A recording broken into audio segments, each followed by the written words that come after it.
Hey, what's happening, everybody? This is Jeff from Black Note Music, and I wanted to do a little production walkthrough for my latest song, Beyond the Arch, which premiered a little bit earlier this month on the New Wave Traditional Heavy Metal YouTube channel. So thanks again to anyone who has checked the song out already. Really appreciate it.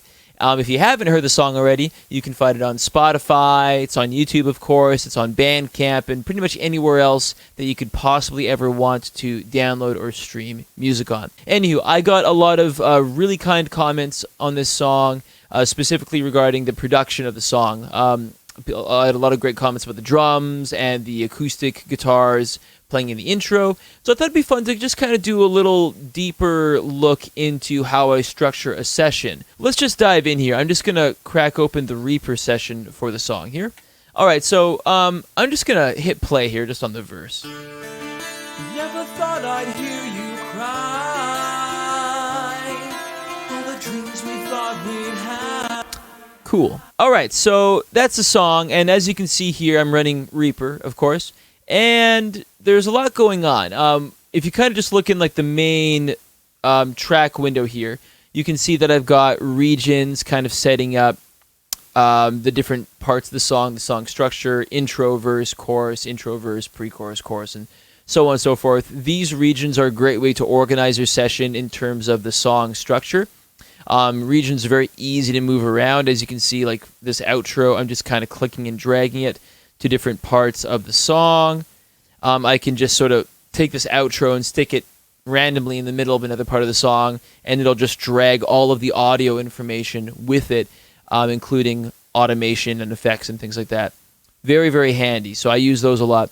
I also like to dial in subtle tempo changes for various parts of the song, just kind of like trying to give it a bit more of a live feel where I can. You can see that it starts at 154 at the beginning, and then in the guitar solo, it kicks up to 160, gets faster, and then it kind of slows down back to 154. So kind of, giving a little bit of a flow, so to speak.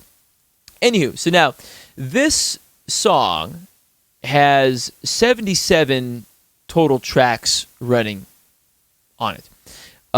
That's getting pretty high. That's on the higher end for me, although it's not uncommon for me to get in the 70 range.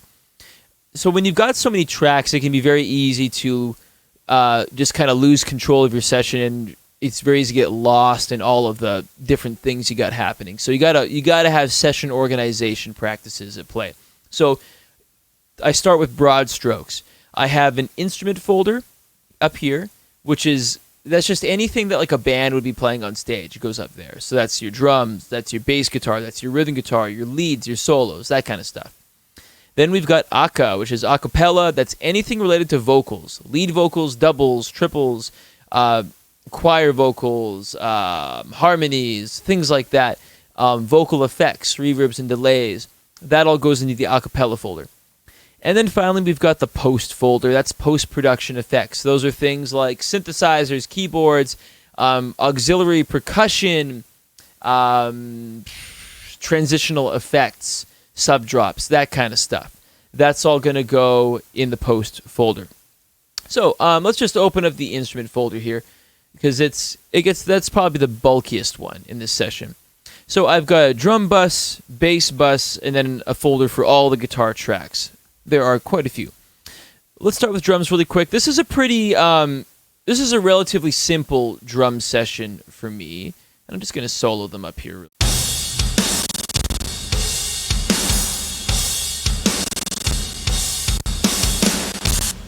All right, so that's your Steven Slate drums at work here, which is kind of my go-to for getting a song off the ground and into the production phase if I'm programming.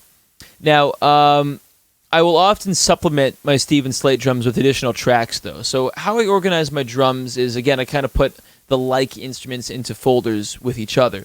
So all my cymbals, I've got my hats, I've got my overheads, I've got my rides. Those are going into the brass folder. So anything related to cymbals and overheads goes in there. Then I've got my shells folder. So that's the actual drums that are being struck. Okay, so I've got my Steven Slate kick sample that I'm working with here. And then I've got this track called Kick Plus. This is an additional sample. just to kind of add in like a little extra clarity. There's some room sound happening on the additional sample as well. And then I got my snare bus here. My snare is a little bit more detailed. I've got my Stephen Slate snare sample. I've got an additional sample below that. And then I've got a separate snare sound for just the soft hits, like the soft, the verse sections, like over here.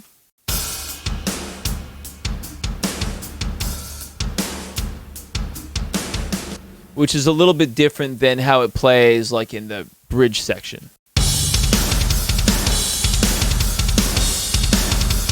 So I like to process my soft snare hits a little bit differently than like the hard, full bore metal rim shot hits. Just give me a little bit more control. And then I've got a separate snare room sample. This is only room sound, so that if I want that big like whoom, it's not quite reverb, but it's just ambience. I can push that or I can pull it as needed. So I like to have a separate track for room samples as well, which is a lot of fun. I've got my toms down here, 4 toms on this track, and then I've got the Stephen Slate, like the room sounds from the drum kit down here as well. And we'll open up the bass folder here.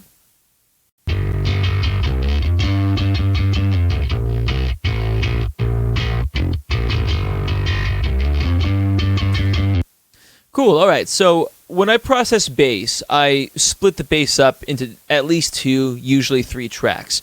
One of this is the bass DI low. So that's only the low end information of the bass guitar. That is being processed separately from the mid range, which is like where like your stringiness and your pick attack is going to be happening. And then finally, I've got bass dirt. That's like the grinding. That's the distortion. That's when I need a little bit more presence from the bass guitar, or I need it to kind of like add a little bit of teeth to the guitars, the rhythm guitars rather. So that's what's going on in the bass. There's 3 lanes of processing happening. So now we get into the guitars. This is a little bit more extravagant, but let's break this open here. I've got a rhythm guitar, or guitar riff, as I call them. This has just been bounced into a stereo track here. This is just the rhythm guitar part of the song.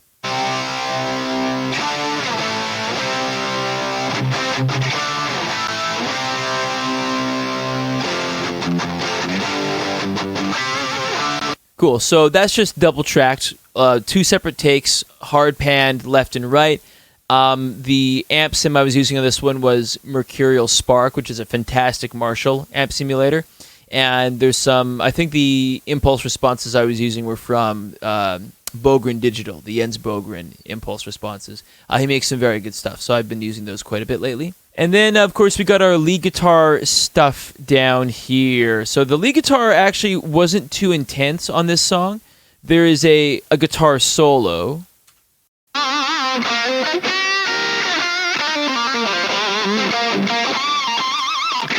A little bit of delay happening on that as well. And then after the solo, there's like a big, like, epic melodic lead section here.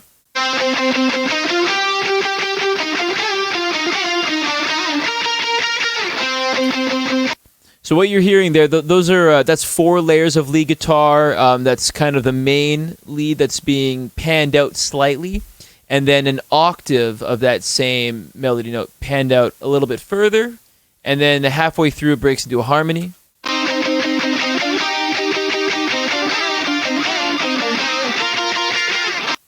That's a sound I like a lot. I like layering octaves on top of normal, just like standard melody lines and things like that. Just kind of really wets it up a little bit. And then, of course, bounce that into a stereo track so I don't have to think about, I don't have to juggle 4 to 6 lead guitar tracks playing the same thing. I can kind of just balance it the way I want it, bounce them down, throw a little wetness on, and you're good to go. So that's my lead bus. Again, not too intense on the lead guitars in this song. What was a little bit more interesting was all of the verses and clean guitars and things like that. Let's just bounce back to the intro of the song here really quick.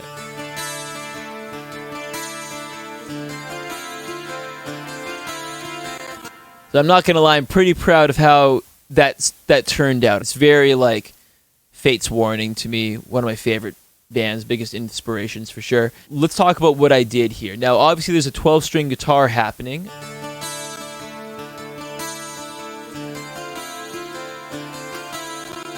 String it's double tracked, hard pan left and hard pan right, kind of my usual stereo guitar thing. It sounds quite nice on its own, but it was missing a little bit of the magic. I'm like, this doesn't sound like otherworldly or dreamy enough. It sounds good, but I needed a little bit more. So I grabbed an electric guitar. Sounds pretty cool, but I would definitely never use that on its own. It just sounds kind of thin and brittle. But when you combine that together with the 12-string, it gets pretty sweet. So, take out the clean guitar. It's like the cushion kind of falls out of it. It's like kind of like a different type of reverb almost. And then on top of that, I also took that clean guitar part and I added an additional octave on top of that, almost to make it like a simulated 12-string electric sound. So here's that octave clean part. There it is. So again, it on its own, it doesn't really sound like much. But if you put those two clean guitar parts together,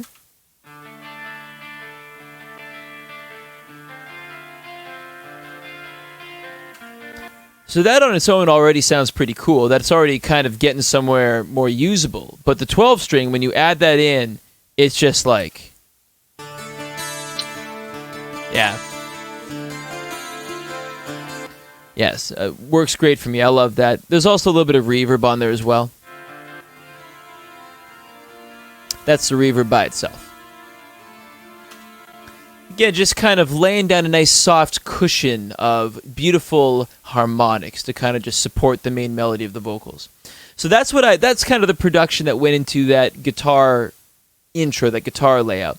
To record those 12-string guitars, I used my Godin Electro Acoustic. It's an A12, I believe. Oh, actually, I got it here. One sec. So these are great guitars. Godin's a great company. They're made in Canada.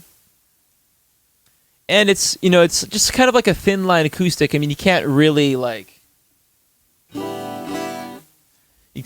play it unplugged. I mean, it kind of sounds like a 12-string, but you plug it in and it kind of just it gets the job done. It's actually it's a very quick and easy way to get like a great sounding 12-string without having to set up all the mics and everything. Although I would if I could. For the electrics, I used my Charvel, my 80s Charvel for the clean guitar parts.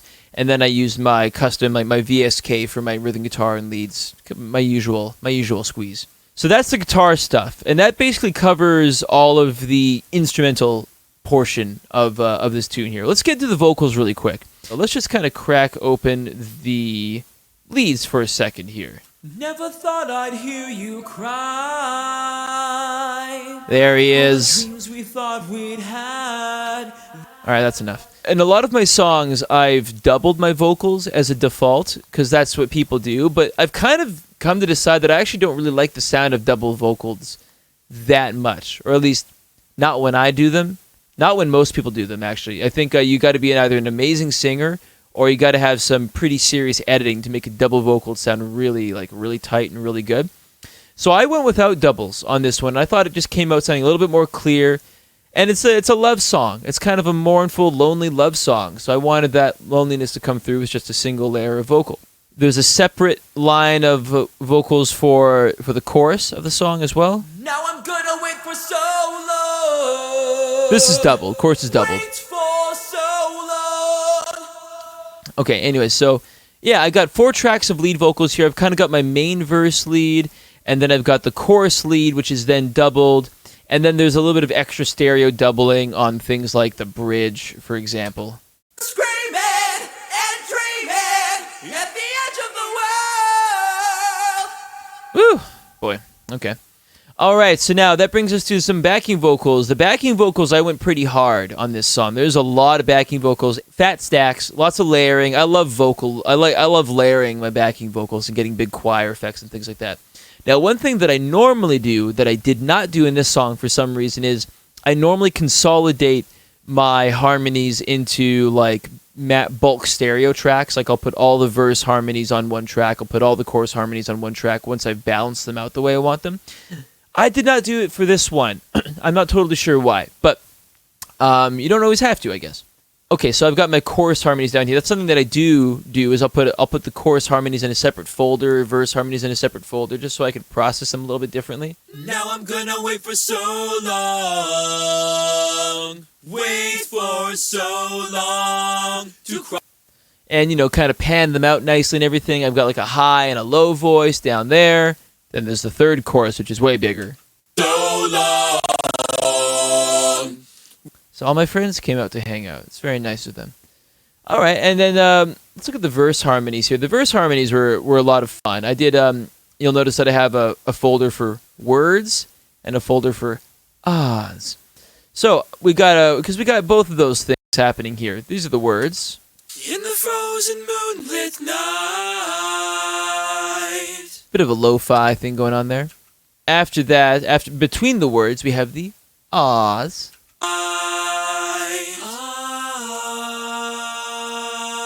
Yet locked without a key inside. Definitely one of my more ambitious vocal arrangements was some of the parts happening in this verse section here. Yeah, pretty happy with how it turned out. I wish I was a better singer, but what are you gonna do? Anyways, those were my friends, all of me. Then that brings us finally to the post folder, and this is a pretty lean session for me in terms of post-production. I normally do like way more impacts and risers and all kinds of other effects. This one I didn't do as much, but I got a couple things in here. For example, there's like a little theremin part that plays during some of the sections here. Oh, let me.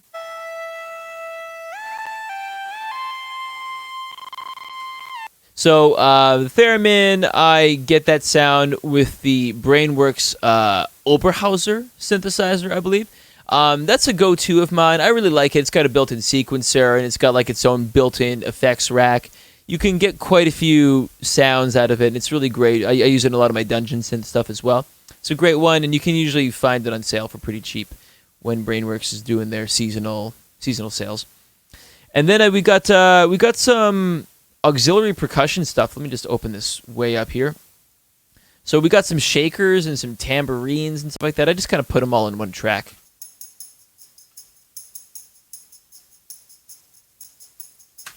Yeah, that's the idea. We got shakers in the chorus as well. Let's hear some shakers.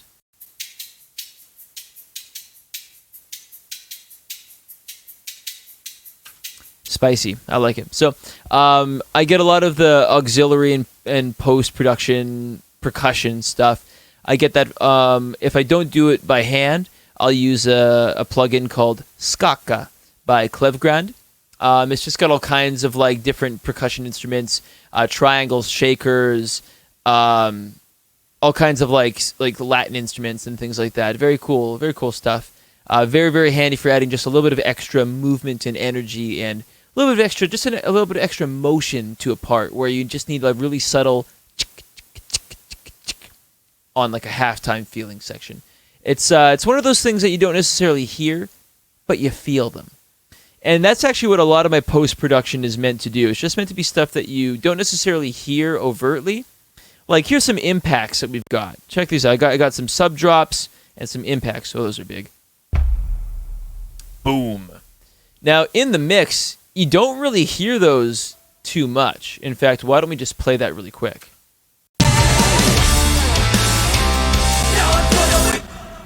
I mean, if you know that they're there, then you can kind of make them out. But they're not really there to be heard. They're just there to add a little bit of extra density and a little bit of extra push to those song transitions, like landing on the downbeat of a chorus. And I'll put these all over the place. I'll put these on like shots, for example, in this break. Like these sub drops are going to reinforce the toms. Right?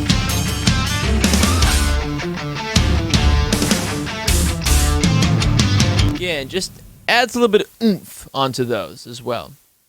And that about covers it. That's kind of all I got going on in this song. And it's a lot of layers. Takes quite a bit of time to craft a tune like this.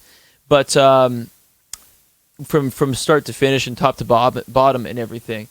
But yeah, hopefully for those of you who are into, you know, you're writing your own material, you're demoing your own songs, you got a solo project, you got a band, you're doing pre-production.